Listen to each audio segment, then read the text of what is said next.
Hello friends and viewers, আমি রিতা আর আমার রান্নাঘরে আপনাদের সকলকে স্বাগত। আজ আমি রান্না করছি শুক্তো।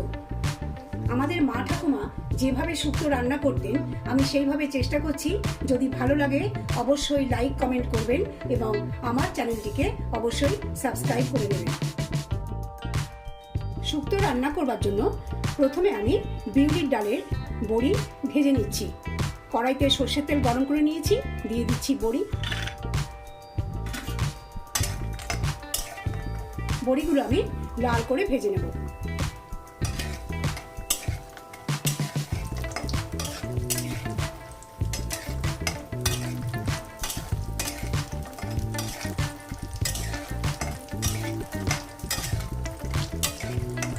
বড়ি ভাজা হয়ে গেছে, বড়িগুলো তুলে নিচ্ছি।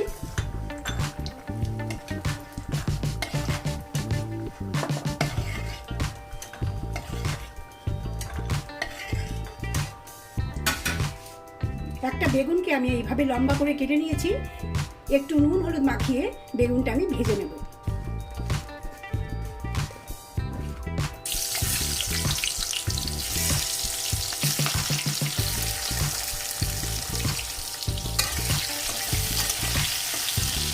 বেগুন যেহেতু নরম জিনিস, রান্না করবার সময় বেগুনটা গলে যেতে পারে, তাই প্রথমে আমি বেগুনকে লাল করে ভেজে তুলে রাখবো।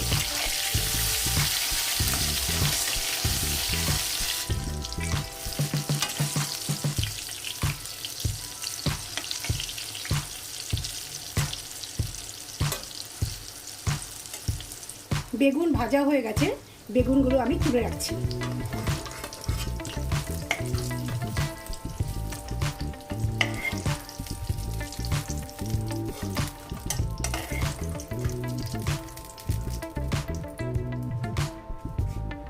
উচ্ছে আমি এইভাবে লম্বা করে কেটে নিয়েছি, একটু নুন হলুদ মাখিয়ে রেখেছি। উচ্ছেও আমি খুব ভালো করে লাল করে ভেজে নেব।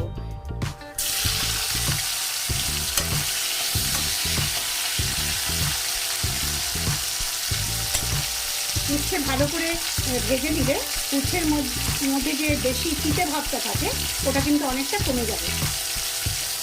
দেখুন উচ্ছে ভাজা হয়ে গেছে, এবার আমি উচ্ছেটা তুলে নিচ্ছি।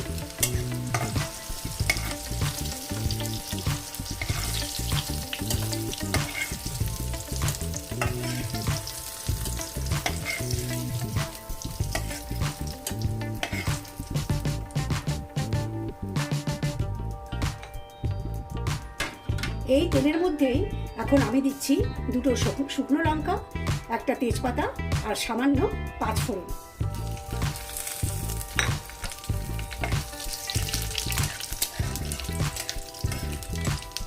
পাঁচফোড়নের পরিবর্তে আপনারা রাঁধুনি দিতে পারেন, কারণ শুক্তোতে রাঁধুনি ব্যবহার করা হয়, আমিও করব, কিন্তু ফোড়নে আমি পাঁচফোড়ন দিলাম।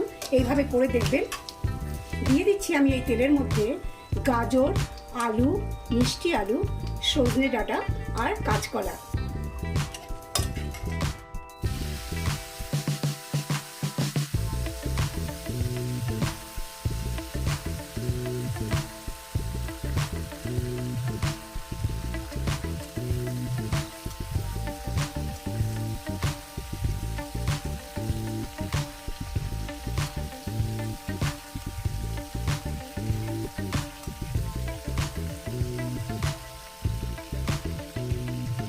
এই সবজিটাও আমি 2 মিনিটের মতো ভালো করে নাড়াচাড়া করে নেব তেলের মধ্যে।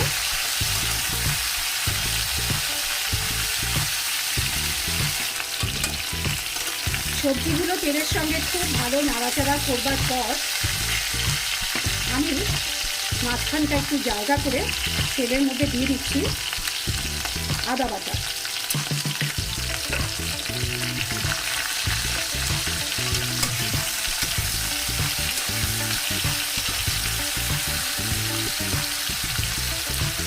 সেই সঙ্গে দিচ্ছি স্বাদ মতো লবণ।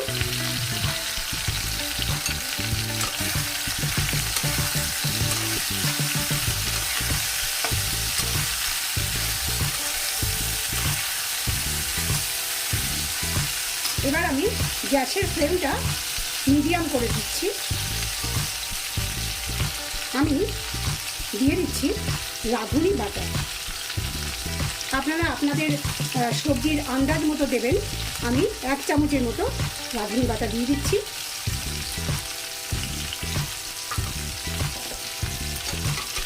প্রয়োজনে এটা কম বেশি হতে পারে, পরিমাণ বুঝে অবশ্যই দেবেন।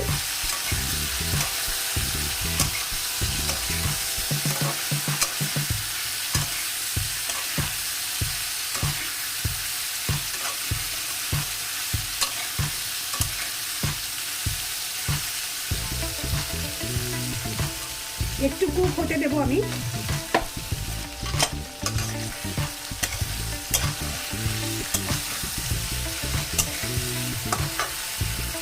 আদা বাটা আর রাঁধুনি আমি 30 সেকেন্ডের মতো সবজিগুলোর সঙ্গে সব মিশিয়ে নিলাম।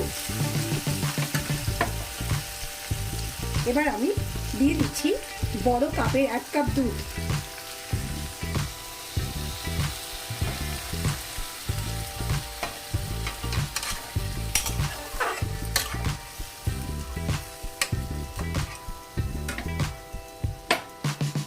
সেই কাপেরই 1 কাপ জল। বন্ধুরা, আপনারা এই রান্নাটা পুরো দুধেই করতে পারেন, কিন্তু আমি 1 কাপ দুধ আর 1 কাপ জল দিলাম এই কারণে যে পুরো দুধে করলে গ্রেভিটা খুব ঘন হয়ে যাবে। আমি চাইছি একটু পাতলা ঝোল রাখতে, সেই জন্য আমি দুধ আর জলের পরিমাণটা সমান সমান দিলাম। এবার আমি গ্যাসের ফ্লেমটাকে আবার বাড়িয়ে দিচ্ছি, দিয়ে আমি 3 মিনিটের মতো এটা ঢেকে দেবো।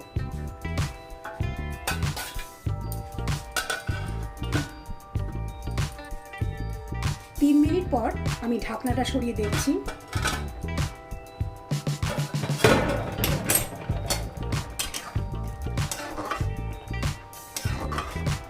দেখুন, অপূর্ব সুন্দর রং এবং গন্ধ। এই সময় আমি দিয়ে দেব ভেজে রাখা উচ্ছেগুলো।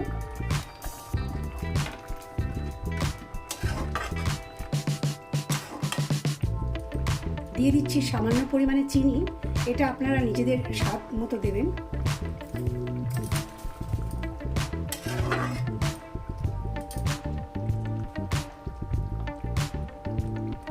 সজনে ডাঁটা এখনো ভালোভাবে সেদ্ধ হয়নি, তার জন্য আমি আরো 2 মিনিটের মতো ঢেকে দিচ্ছি।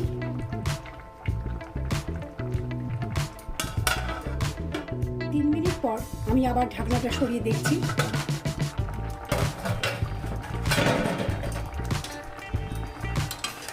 দেখুন,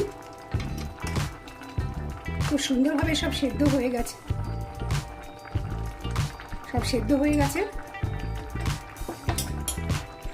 এই পর্যায়ে এসে আমি ভেজে রাখা বড়িগুলো দিয়ে দেব।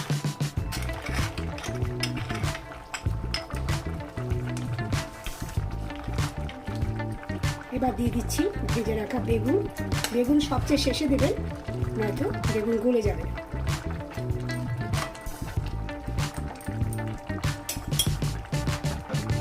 বড়ি আর বেগুন দেবার পর আমি জাস্ট আর 1 মিনিট শুক্তোটা কুক করে নেব। 1 মিনিট পর আমি ঢাকনাটা খুলে দিচ্ছি।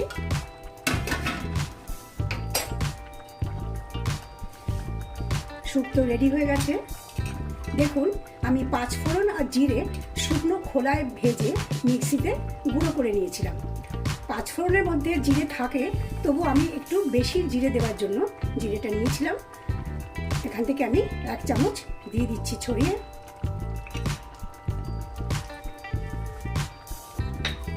অপূর্ব সুন্দর গন্ধ। এবার আমি দিয়ে দিচ্ছি 1 চামচ ঘি।